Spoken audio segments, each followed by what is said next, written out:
সময়টা ছিল অনেক আগের।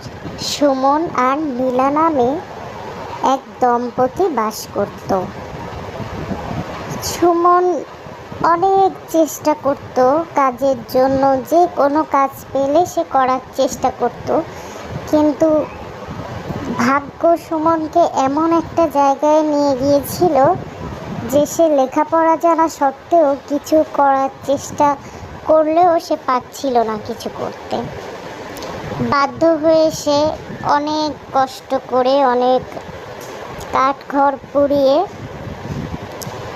সে খুব ছোটোখাটো একটা কাজ করতো। হয়তো কারো দোকানে যখন যেখানে কাজ পেত তখন সে সেখানেই কাজ করতো, কারো দোকানে কাজ করতো বা রিক্সা চালিয়ে বা মানে যে কোনো কাজ পেলেই সে করতো। আর ওদিকে নীলা, সে সারাক্ষণ বাসায় থেকে কিছু করার চেষ্টা করলেও সে পারছিল না। তারা একটা রুমে, একটা ছোট্ট বাসায় বাস করতো। সে একটা ছোট্ট রুম নিয়ে তারা থাকতো, যেখানে দুইটা মানুষ থাকা খুবই কষ্টকর ছিল, কিন্তু তারপরেও তারা সেখানেই, ভাগ্য তাদেরকে সেখানেই নিয়ে ফেলেছিল। কিন্তু তারা দুজনই ছিল খুব ভালো পরিবারের সন্তান।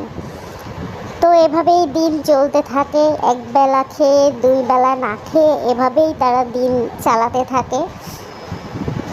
একদিন রাস্তার পাশে সুমন যখন কাজ শেষ করে বাসায় ফিরছিল, তার বাসায় ফিরতে ফিরতে কখনো রাত 11টা, কখনো 12টা বাজত। হঠাৎ একদিন রাস্তার পাশে সুমন দেখে একটা ভ্যানে করে একটা লোক কিছু বিরিয়ানি, রোস্ট, তারপর কাবাব, বোরহানি এগুলা বিক্রি করছে। তো যেহেতু তারা অনেক গরিব ছিল, তাদের নতুন সংসার, অনেক দিন হয়েছে ভালো মন্দ খেতে পায় না, তো সুমন সেখান থেকে কিছু খাবার নিয়ে বাড়িতে যায়। আর খাবারটা বেশ কম দামেই বিক্রি করা হচ্ছিল। তো সুমন খাবারটা নিয়ে, নীলার জন্য কিছু খাবার নিয়ে সে বাড়িতে যায়। যাওয়ার পর নীলাকে খাবারের প্যাকেটগুলো দেয়। দেওয়ার পর নীলা দেখে তার ভিতর, মানে খাবারটা প্যাকেটে ছিল না, ছিল পলিথিনে। তো পলিথিনের মধ্যে পোলাও, রোস্ট, গরুর মাংস দেখে নীলা খুবই আশ্চর্য হয় যে খাবারটা তুমি কোথায় পেয়েছো। তো সুমন বলে যে রাস্তার পাশে এখানে কমিউনিটি সেন্টার থেকে বেঁচে যাওয়া খাবারগুলা বিক্রি করা হয়, সেখান থেকে নিয়ে আসছি। যেহেতু তাদের অবস্থা খুব খারাপ ছিল, তারা গরিব ছিল, ভালোভাবে খাবার খেতে পারতো না, এজন্য ওই খাবারটাই তারা হাসি মুখে খেয়ে নেয়। সুমনের থেকে নীলার পরিবার একটু বেশি সম্ভ্রান্ত ছিল, কিন্তু তারপরও নীলা চেষ্টা করে ওই পরিবেশে মানিয়ে নেওয়ার জন্য। তো পরদিন সকালবেলা নীলার খুবই শরীর অসুস্থ হয়ে যায় খাবারটা খাওয়ার পর। তো তারপর কিছু ওষুধ খেয়ে নীলা আবার সুস্থ হয়ে যায়।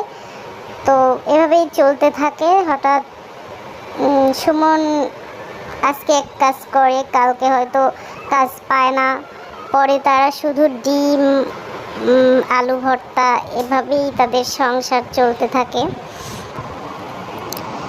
তো মাঝে আবার একদিন সুমন যখন রাস্তা দিয়ে আসছিল, তখন আবার ওই বিরিয়ানির দোকান দেখতে পেয়ে সুমনের মন মানে না। তারপর সুমন সেই বিরিয়ানি আবার নিয়ে আসে খাওয়ার জন্য। তো বিরিয়ানি আনার পর সুমন নীলাকে বলে, নীলা ভয়ে খেতে চাচ্ছিল না, সেদিনের পেট খারাপের কথা, শরীর খারাপের কথা চিন্তা করে। তারপরও সে বাধ্য হয় বিরিয়ানিটা খেতে। তো হঠাৎ একদিন আস্তে আস্তে তাদের সমস্যা একটু ভালো হলে একদিন তারা একটা দোকানে কিছু জিনিস কেনার জন্য যায়। যাওয়ার পর দেখে সেখানে, সেদিন নীলাও সাথে ছিল, তো দেখে যে সেখানে খুব একটা ভিড় জমে আছে। পরে সেখানে তারা যায়, গিয়ে দেখে যে নীলা যখন ওখানে যায় দেখে যে খাবারগুলা তারা ঝুড়িতে করে নিয়ে বসেছে, পোলাওগুলা ঝুড়িতে ছিল, গাবলায় মাংস টাংস এগুলা, তো খুবই মাছি পড়ে আছে একদম, মানে অবস্থা খুব খারাপ। আর সেখানে অনেক মানুষ সেই খাবারগুলা নিচ্ছে বাচ্চাদের জন্য, বড়রা খাচ্ছে বা নিয়ে যাচ্ছে বাসায়। তো আসলে নীলা তখন চিন্তা করলো যে অভাবে পড়ে মানুষ এগুলা দেখেও কত কষ্ট করে এই খাবারগুলা বাসায় নিয়ে যায় পরিবারে।